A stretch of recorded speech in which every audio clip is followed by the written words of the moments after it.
नमस्कार साथियों, आरोहण क्लासेस में आप सबका बहुत बहुत स्वागत है। मैं डॉक्टर अर्चना श्रीवास्तव, आरोहण क्लासेस कोचिंग से मैं आपको यहाँ पर हिंदी की प्रश्नोत्तरी लेकर आई हूँ। हिंदी साहित्य के इतिहास से संबंधित यहाँ पर प्रश्नोत्तरी।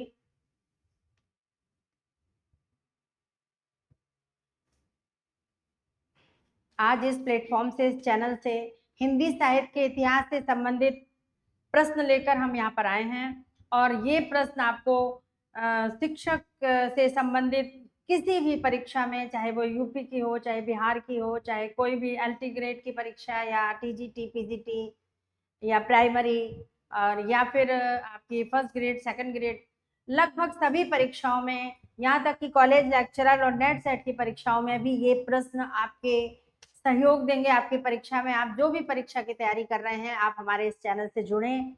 और इस चैनल से, इस प्लेटफॉर्म से अब तक हमने लगभग 15 से 20 रिकॉर्डेड प्रोग्राम आपके सामने आपको अपलोड कर चुके हैं और भेज चुके हैं, पढ़ा चुके हैं। हमारी काव्य शास्त्र से संबंधित लगभग सभी कक्षाएं हो चुकी हैं। हिंदी साहित्य के इतिहास की, भाषा विज्ञान की और अन्य भी इसी तरह से कक्षाएं चलती रहेंगी। हम किसी भी स्टेट की कोई भी शिक्षक से संबंधित जो भी परीक्षा है या आगे आने वाली जो भर्तियां हैं या अभी जिनके एग्जाम है, जैसे अभी यूपी का टीजीटी का, पीजीटी का एग्जाम आगे बढ़ गया है, तो जो उसकी तैयारी कर रहे हैं वो सब भी इस प्रश्नोत्तरी से, इस चैनल के कोर्स से आप सहयोग ले सकते हैं, आप पढ़ सकते हैं। आप हमसे निरंतर जुड़े रहें, इस तरह से पढ़ते रहें। आगे हम और भी टॉपिक लेकर के आपके सामने उपस्थित होंगे और भी टॉपिक आपको पढ़ाएंगे और लगभग पूरा कोर्स आपको इस चैनल से मिलेगा। आज हमारा ये लाइव सेशन है। इस सेशन में, इस इवेंट में हम हिंदी साहित्य के इतिहास से संबंधित, आदिकाल से संबंधित कुछ रचनाओं से संबंधित और हिंदी साहित्य के इतिहास के लेखन से संबंधित कुछ प्रश्न अपनी इस प्रश्नोत्तरी में शामिल किए हैं, जिन्हें हम आज यहाँ पढ़ेंगे, समझेंगे, डिस्कस करेंगे और उम्मीद करते हैं कि आप सबको बहुत पसंद आएगी। आप लगातार हमारे इस चैनल से जुड़े रहें। हम शुरू करते हैं।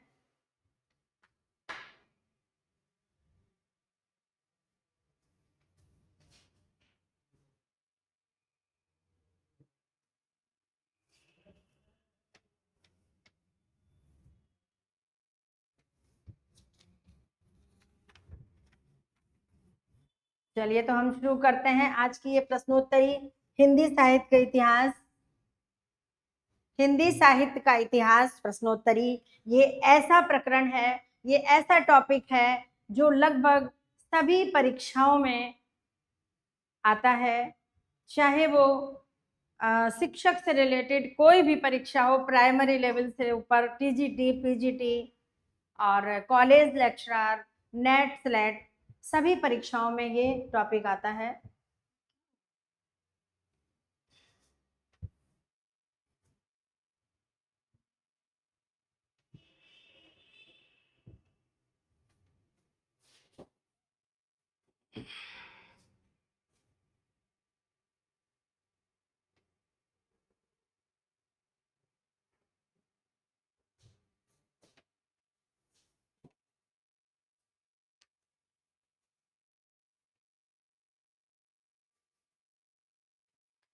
तो चलिए हम आपको ले चलते हैं प्रश्नोत्तर की ओर, आगे बढ़ते हैं। गारसा दातासी की रचना किस भाषा में लिखी गई है? तो देखिए, पहले हम गारसा दातासी के बारे में समझते हैं। ये गारसा दातासी पेरिस विश्वविद्यालय के प्रोफेसर थे।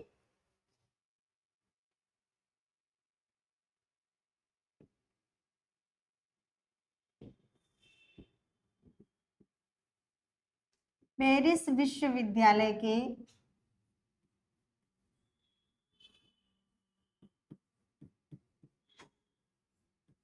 प्रोफेसर थे।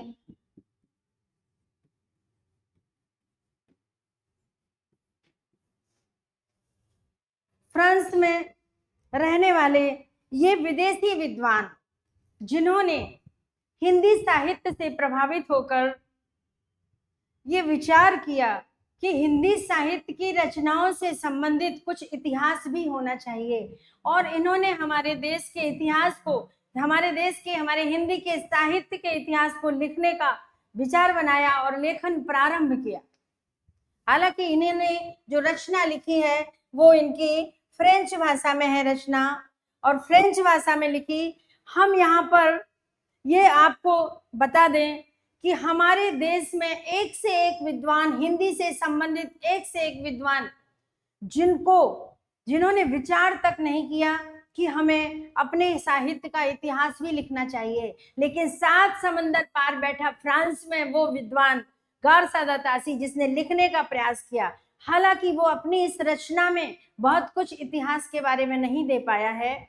उसने हमारे देश के कुछ कवियों का वृत्तात्मक वर्णन किया है, कुछ कवियों का चरित्र वर्णन किया है, कुछ क्रम से कवियों का चित्रण किया है, जिसे हम इतिहास नहीं कह सकते हैं, लेकिन फिर भी उसने लिखने का प्रयास किया है। और जब उसने लिखने का प्रयास किया है तो ये प्रयास हमारे लिए बहुत सराहनीय है, जो कि हमारे देश के विद्वान स्वयं इस प्रयास को नहीं कर पाए।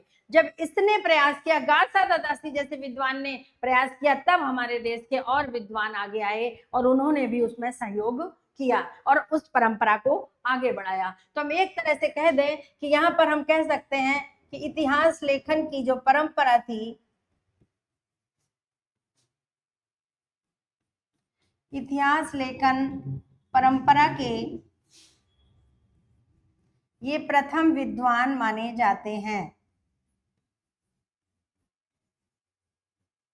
प्रथम विद्वान है, ठीक है। तो फ्रेंच भाषा में इनकी रचना है इस्तवार the law literature and the Hindustani, ये इनकी रचना है। नाम आ गया है, बहुत बड़ा है, गारसादा तासी की ये रचना है। और इसको हम समझ लें कि ये 2 भागों में प्रकाशित है, 2 भागों में प्रकाशित हुई है। इसका प्रश्न है कि इसका दूसरा भाग 1847 में प्रकाशित हुआ और इसका पहला भाग 1839 में प्रकाशित हुआ था। तो ये 2 भागों में थी, फ्रेंच भाषा की रचना है। ये बहुत हिंदी साहित्य का इतिहास ये ग्रंथ नहीं माना जाता है, पर गारसादा तासी को हिंदुस्तान का हिंदी का इतिहास लिखने का प्रथम लेखक होने का गौरव प्राप्त हुआ है। इसमें इन्होंने केवल कवियों का वृत्तात्मक चित्रण किया है, कवियों का वृत्तात्मक चित्रण।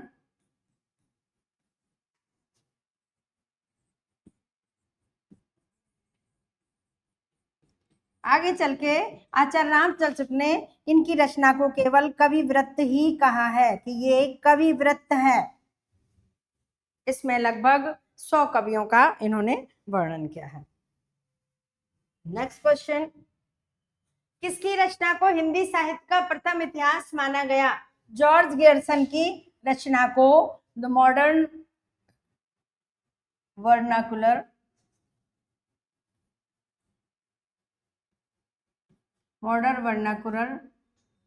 लिटरेचर ऑफ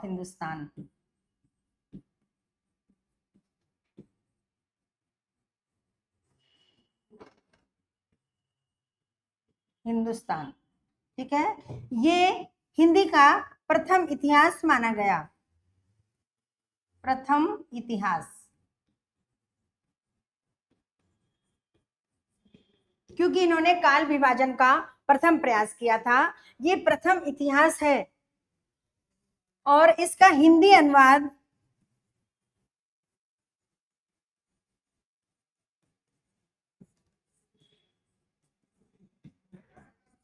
किशोरीलाल गुप्त ने इसी नाम से, हिंदी का प्रथम इतिहास के नाम से हिंदी अनुवाद किया।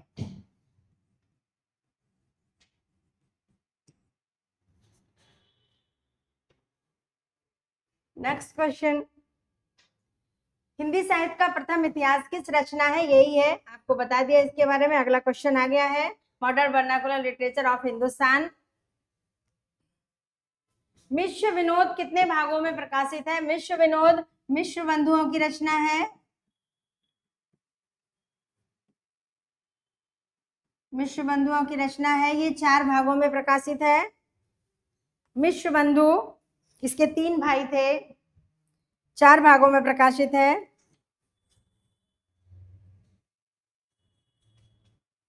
मिश्र बंधु विनोद का अंतिम भाग कब प्रकाशित हुआ? मिश्र बंधु विनोद का अंतिम भाग 1934 में, और प्रथम भाग, इसके प्रथम 3 भाग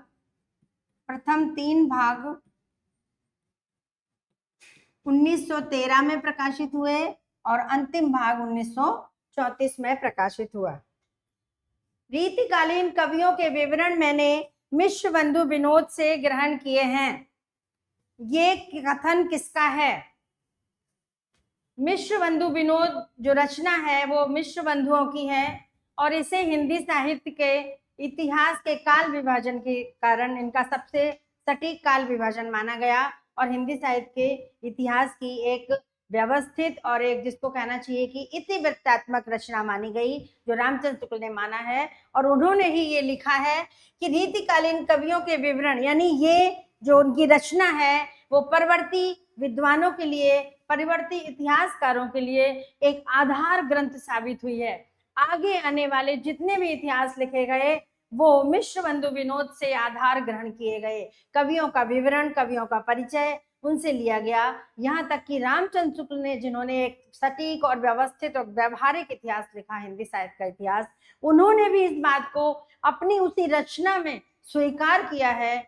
आप अगर चाहें तो प्रमाण के लिए देख सकते हैं, रामचंद्र शुक्ल की रचना में शुरुआत के पेजों में 8वें या 9वें पेज पर, पेज नंबर नहीं याद है, लेकिन हाँ शुरुआत के पेजों में आप देख सकते हैं, वहां उन्होंने लिखा हुआ है कि मिश्र बंधु विनोद, ये रीतिकालीन कवियों के विवरण में मैंने मिश्र बंधु विनोद से आधार ग्रहण किए हैं, विनोद से लिए हैं। तो ये रामचंद्र शुक्ल का है, और जब रामचंद्र शुक्ल इसमें नहीं है तो इसका उत्तर यहाँ पर ये होगा।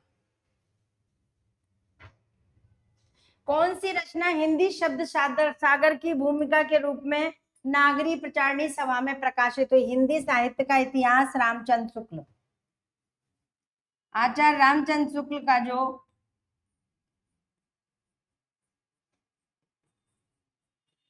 शुक्ल की ये रचना, ठीक है, 1929 में आई थी।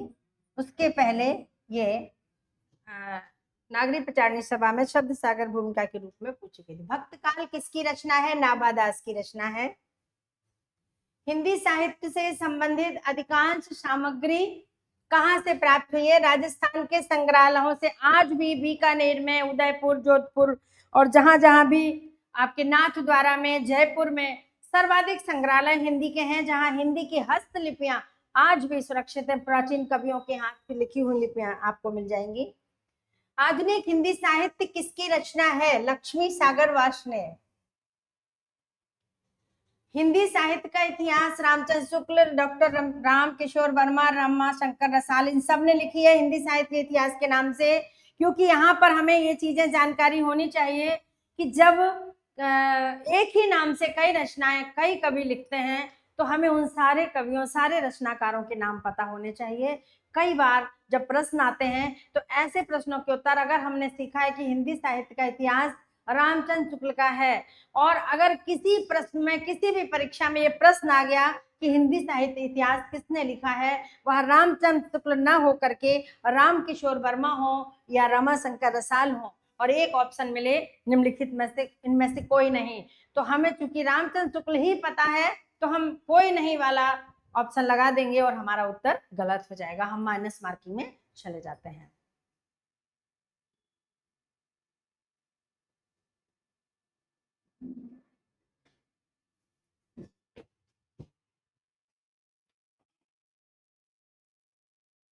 हिंदी साहित्य का बृहद इतिहास कितने भागों में प्रकाशित है?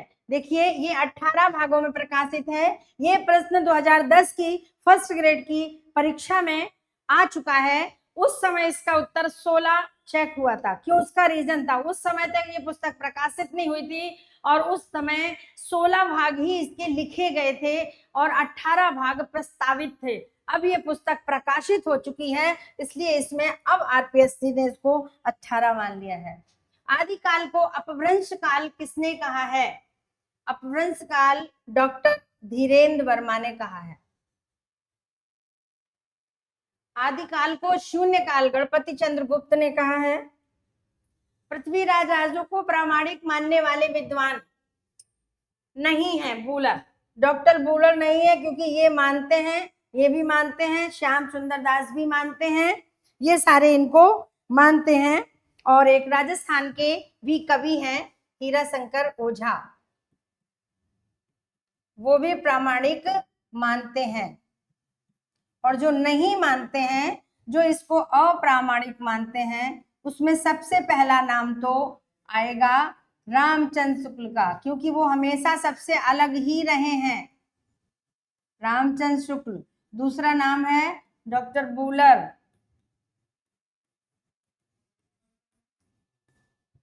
रामचंद्र शुक्ल के जो विचार हैं वो सबसे अलग हैं हिंदी साहित्य के इतिहास में। अन्य विद्वान जो मानते हैं वो उनके खिलाफ चलते हैं। और मुंशी प्रसाद, हीरा शंकर ओझा, ये भी इसी में आएंगे, अप्रामाणिक में। और एक मुंशी प्रसाद जी हैं, वो अप्रामाणिक में मानते हैं। और एक है कोई पंड्या, पंड्या नाम है जो प्रामाणिक में मानते हैं, पंड्या करके नाम है, राजस्थान के कवि हैं ये, वो प्रामाणिक मानते हैं। और ये जो चारों हैं वो अप्रामाणिक है। निर्गुण भक्ति का प्रमुख आधार नाथ पंथ। आचार्य रामचंद्र शुक्ल ने अपनी किताब पुस्तक हिंदी साहित्य के इतिहास में स्वयं लिखा है कि मैंने नाथ पंथ का जो प्रवर्तन किया है वो आगे आने वाले संत काव्य को आधार प्रदान करने के लिए किया है, ये उनका कथन है और ये परीक्षा में आ भी चुका है। प्रेम काव्य परंपरा की किस रचना में 5-5 चौपाइयों के बाद दोहा है? प्रेम काव्य परंपरा की रचनाएं बहुत सारी हैं, मधुमालती है, मृगावती है, पद्मावत है, बहुत सारी हैं। तो देखिए यहाँ पर आपका उत्तर मधुमालती है। मधुमालती और मृगावती ये दो रचनाएं हैं जिसमें 5-5 चौपाइयों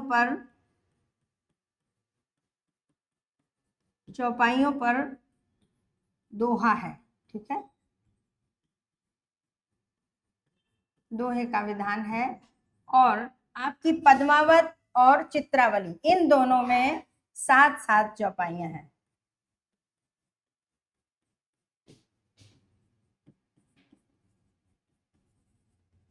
7-7 चौपाइयों पर एक दोहा है, ठीक है। और जो अनुराग बांसुरी है इसमें चौपाइयां हैं, लेकिन चौपाइयों की संख्या निश्चित नहीं है, कभी कितनी है कभी कितनी है। और चौपाइयों के बीच में बरवे छंद है।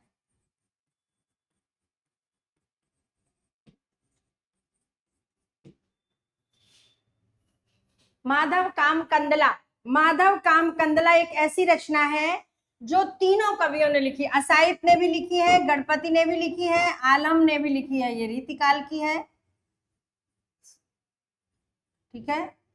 और किसकी नहीं है, एक मिनट, सॉरी, असाइप की नहीं है, और कुशल लाभ ने लिखी है, कुशल लाभ ने लिखी है, असाइप की नहीं है ये रचना, क्योंकि ये रीतिकाल के हैं और ये गणपति और कुशल लाभ ये आदिकाल के, आदिकालीन कवि हैं गणपति और कुशल लाभ, ये इनको हम कह सकते हैं ये लोक भाषा के कवि हैं। और असाइप दो आपके रीतिकाल के कवि हैं। हनुमान चालीसा में हनुमान जी की आरती किसने लिखी? रामानंद सागर ने। और हनुमान चालीसा तुलसीदास जी ने, हनुमान चालीसा की रचना तुलसीदास जी ने अपनी 12 वर्ष की उम्र में की थी, जब वो काशी में गुरुकुल में पढ़ते थे। उस समय कुछ बच्चों ने ऐसे शर्त बना दी थी, ऐसी बात कर दी कि रात्रि 12 बजे अर्धरात्रि के समय शमशान में जो शिव जी का मंदिर है, जो वहां जाके घंटा बजाएगा उसे राम जी की कृपा जीवन भर के लिए मिल जाएगी। ऐसी कुछ बातें की तो तुलसीदास जी चल पड़े। रास्ते में चले जा रहे हैं, अंधकार है, भयावह डरावनी, पेड़ पौधों की परछाइयां भूत प्रेतों की तरह दिखती हैं। तो वो चले जा रहे हैं, डरते जा रहे हैं, और जय हनुमान ज्ञान गुण सागर जय कपीस तिहुँ लोक उजागर डरते डरते बोलते जा रहे हैं। उसी समय उनके मुख से पूरी हनुमान चालीसा निकली थी, क्योंकि हनुमान चालीसा जो उनने शुरुआत की थी वो यहीं से है, जय हनुमान ज्ञान गुण सागर। और जो दोहा बाद में जोड़ा गया है, जो हम पढ़ते हैं ना, श्री गुरु चरण सरोज रज निज मन मकर सुधार, तो ये जो दोहा है रामचरितमानस के अयोध्या कांड का पहला दोहा है, वहां से लिया गया है। आप इसको प्रमाण स्वरूप देख सकते हैं। रामचरितमानस सबके घर में है। रामानंद के शिष्यों में नहीं है अनंतानंद, धना, पद्मावती, देखिए सुखदास नहीं है। रामानंद के कितने शिष्य थे? 12 शिष्य थे। इनके नाम हमें याद होने चाहिए। देखते हैं। अनंतानंद, अनंतानंद, सुखानंद, सुरसुरानंद, ऐसे अनंतानंद, सुरसुरानंद, सुखानंद, भावानंद, नर हरियानंद, कबीर, सेन, धना, पीपा, कबीर, सेन, धना, पीपा, रैदास,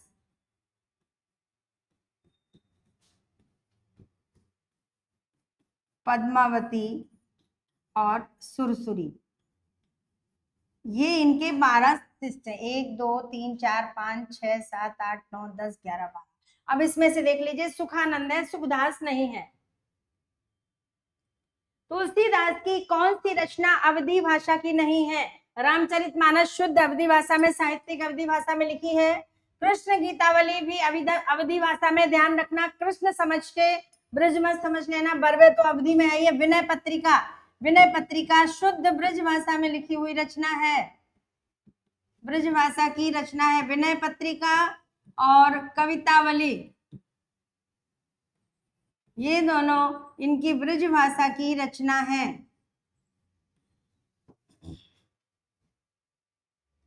रामलला नहचु में किस छंद का प्रयोग हुआ है? सोहर छंद का।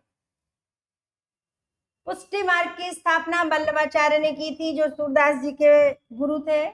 विट्ठलनाथ के शिष्यों में नहीं है। देखिए, विट्ठलनाथ ने, विट्ठलनाथ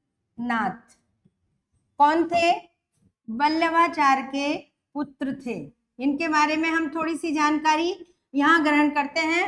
वल्लभाचार्य के पुत्र थे, ठीक है। वल्लभाचार्य ने पुष्टि मार्ग की स्थापना की थी और विट्ठलनाथ ने अष्टछाप की स्थापना की थी।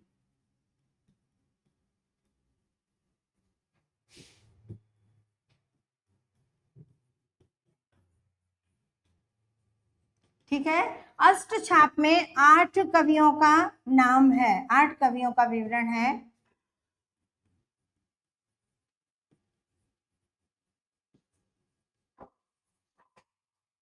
कुंभनदास,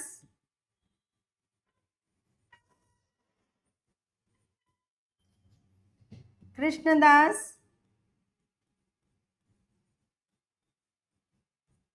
सूरदास, कुंभनदास, कृष्णदास, सूरदास, परमानंद दास।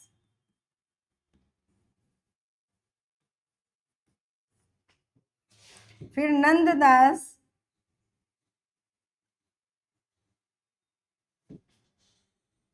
चतुर्भुज दास,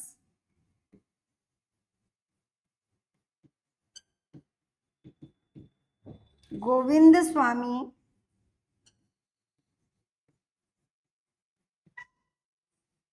और छीत स्वामी। ऐसे कहते हैं कि जो 8 कवि हैं, इसके जो प्रारंभ के 4 कवि हैं और बाद के 4 कवि हैं, 2 भागों में बांटा है। तो प्रारंभ के जो हैं वो वल्लभाचार्य के शिष्य हैं,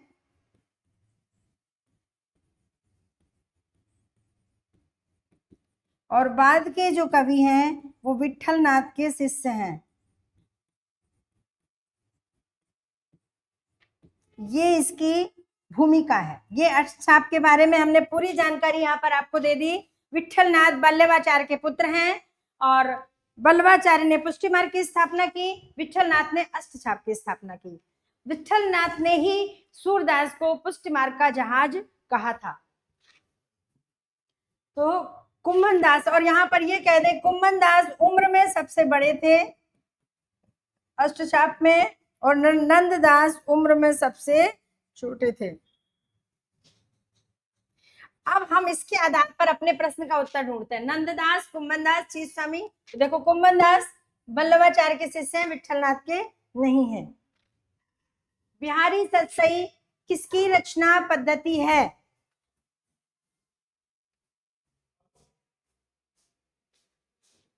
बिहारी सतसई किसकी रचना पद्धति पर आधारित है? हित तरंगिणी। केशव में वह सहृदयता या भावुकता न थी जो एक कवि में होनी चाहिए, यह कथन आचार्य हजारी प्रसाद द्विवेदी। बिहारी सतसई के समकक्ष पूरे यूरोप में कोई दूसरी रचना नहीं है, जॉर्ज गियर्सन। मिश्र बंधु तो बिहारी को कवि ही नहीं मानते।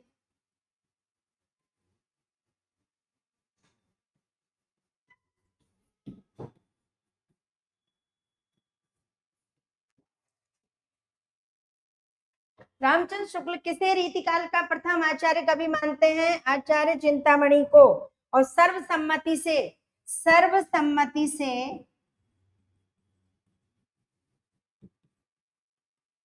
केशवदास की कवि प्रिया से रीतिकाल का प्रारंभ माना जाता है।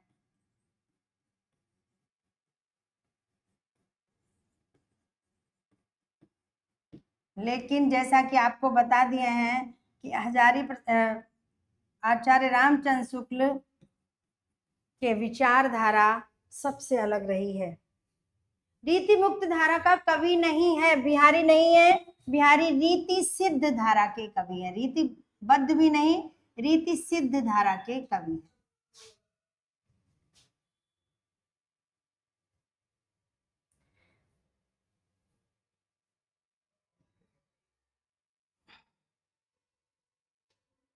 हिंदी नवरत्न के लेखक मिश्रबंधु।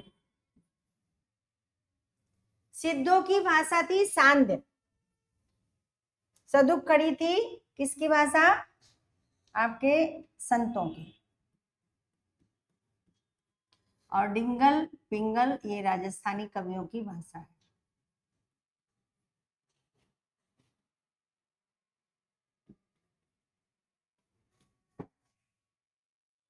पद्मावत के अनुच्छेदों को खंड कहते हैं, रामचरितमानस को सर्ग कहते हैं, कामायनी के खंडों को सर्ग कहते हैं, रामचरितमानस के खंडों को कांड कहते हैं।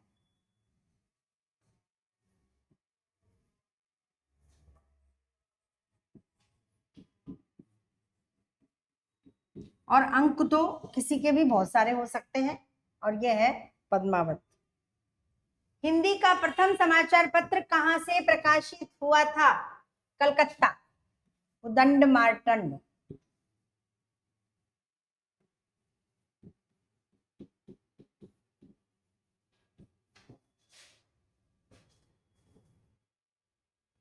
हिंदी किस भाषा का शब्द है? फारसी भाषा का। अब लो नसानी अब ना नसे हो, तुलसीदास जी की पंक्ति है विनय पत्रिका की।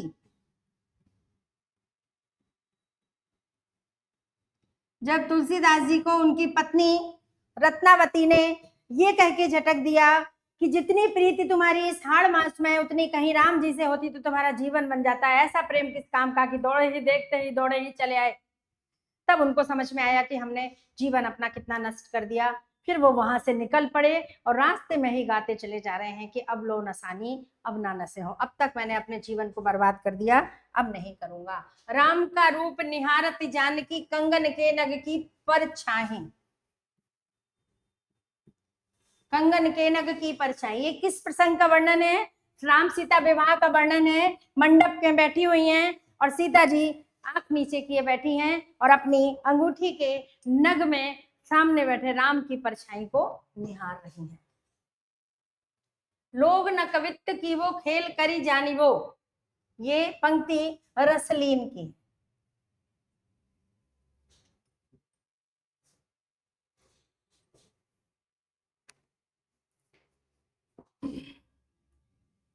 यमक सत्सई कवि वृंद की रचना है। पृथ्वीराज विजय जयानक भट्ट की रचना है और इसी रचना के आधार पर ही पृथ्वीराज रासो की जो प्रामाणिकता है वो संदिग्ध हुई थी। तुलसी को अनुप्रास का बादशाह रामचंद्र शुक्ल ने कहा है। अष्ट छाप की स्थापना विठलनाथ ने की थी, आपको बता चुके हैं। वह रचना जिसमें 7 बोलियों के शब्द मिलते हैं, राहुल वेल रोड़ा कवि की ये रचना है और ये शब्दकोश है। शब्दकोश, इसमें 7 बोलियों के शब्द हैं। ये लोक भाषा का शब्दकोश है।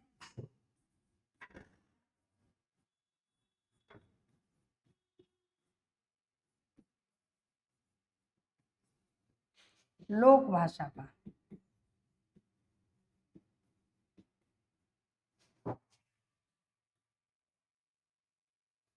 निम्नलिखित में से कौन सी रचना व्याकरण की है? उक्ति व्यक्ति प्रकरण, ये दामोदर की रचना है और ये हिंदी का प्रथम व्याकरण ग्रंथ माना जाता है।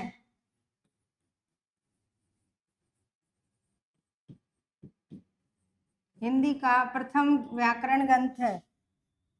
अमीर खुसरो की रचना नहीं है। खुसरो हिंद ये रचना नहीं है। अमीर खुसरो को कहा गया था। अमीर खुसरो को खुसरो ये हिंद या तूतीय हिंद भी कहा जाता है। तूतीय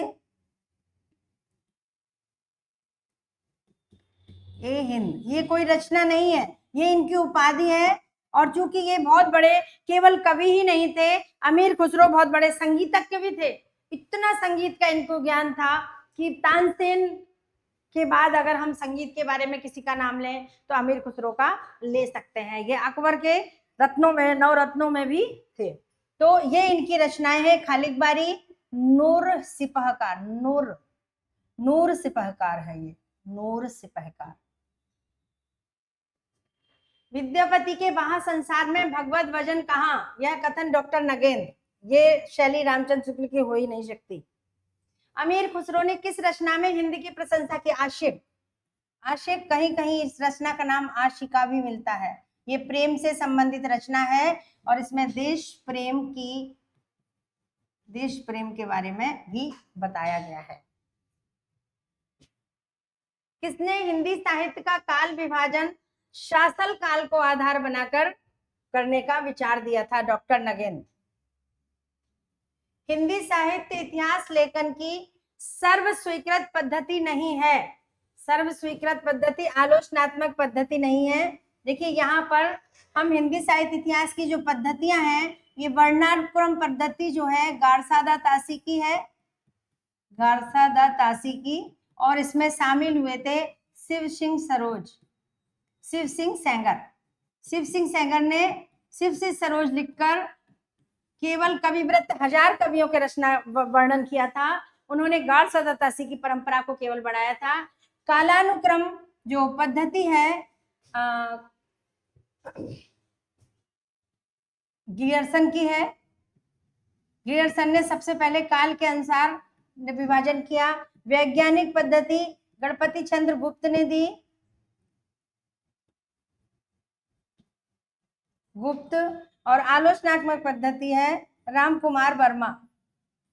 सारी पद्धतियां अच्छी हैं, सही हैं, लिखी जा रही हैं, लेकिन सर्वसम्मति से इस पद्धति को स्वीकार नहीं, क्योंकि आलोचनात्मक चित्रण करना, आलोचनात्मक मतलब किसी भी कवि का वर्णन करना और उसकी आलोचना करना, उसकी कमियां ही निकालते रहना, ये पद्धति बहुत अच्छी नहीं मानी गई। इसके अलावा और भी पद्धतियां हैं। विधेयवादी विधेयवादी पद्धति जो रामचंद्र शुक्ल ने चलाई, ये रामचंद्र शुक्ल की है। विधेयवादी मतलब कि कवि के साथ साथ रचनाओं की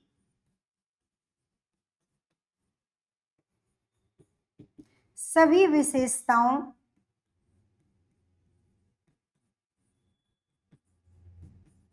विशेषताओं का वर्णन करना, ये विधेयवादी। मतलब कि एक तरह से हम कह सकते हैं जिसको यथार्थवादी, यथार्थ चित्रण, जो कुछ है वैसा ही बताइए, कुछ भी मिला जुला कर या अपने तरफ से कुछ ज्यादा कुछ करने की या बताने की जरूरत नहीं है। इसके अलावा एक पद्धति और है, समाज शास्त्रीय पद्धति।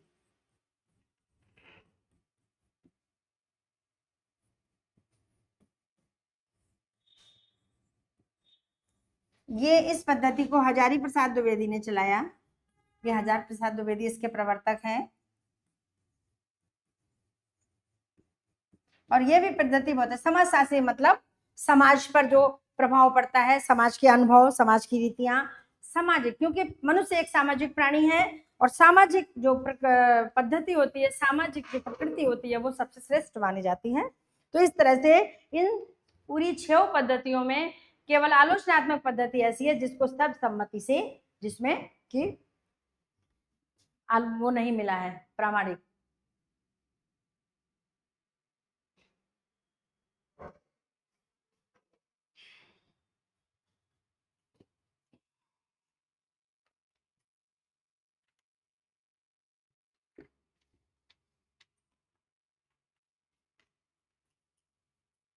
इस तरह से हमारी आज की है हिंदी साहित्य की 50 प्रश्नों की प्रश्नोत्तरी, जिसमें लगभग हमने आदिकाल से संबंधित और लेखन परंपरा से इतिहास लेखन की बातों ली, ग्रहण की। इसमें कुछ थोड़ा बहुत आपका भक्ति काल और रीतिकाल का भी आ गया है।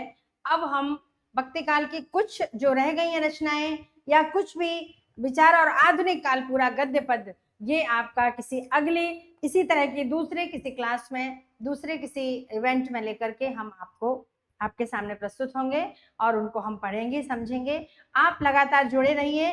इसी तरह से आरोहण क्लासेस में, आरोहण कक्षा में, कोचिंग में लगातार इस तरह के कोर्सेज दिए जा रहे हैं। कुछ क्रैश कोर्स भी चल रहे हैं और अभी ये हमारे वीडियो आपको बिल्कुल फ्री दिए जा रहे हैं। आगे आप निरंतर हमारे इस चैनल से जुड़े रहेंगे तो आपको बहुत लाभ मिलेगा। ये हमारी कक्षा जयपुर राजस्थान में है और हम केवल राजस्थान की परीक्षाओं के लिए नहीं, अदर स्टेट की परीक्षाओं के लिए भी तैयारी करवाते हैं। जैसे यूपी की जो भी वैकेंसियां निकली हैं वहाँ की परीक्षाएं, बिहार के शिक्षक फर्स्ट ग्रेड, सेकंड ग्रेड, जो भी टीजीटी पीजीटी वहाँ नाम है, उन सब के लिए हमारे कोर्स तैयार हैं। आप हमारे ऐप पर भी आकर के ऐप इंस्टॉल करके और कोर्स ले सकते हैं। और अगर आप लाइव क्लास ज्वाइन करना चाहें तो लाइव क्लास भी ले सकते हैं। हर तरह से हम आपके लिए तैयार हैं, कटिबद्ध हैं। बस आप अपनी तैयारी करें और आप अपना सिलेक्शन निश्चित करें। आज के लिए इतना ही, धन्यवाद। आगे फिर ऐसे ही किसी क्लास में फिर आपसे मुलाकात होगी, भेंट होगी।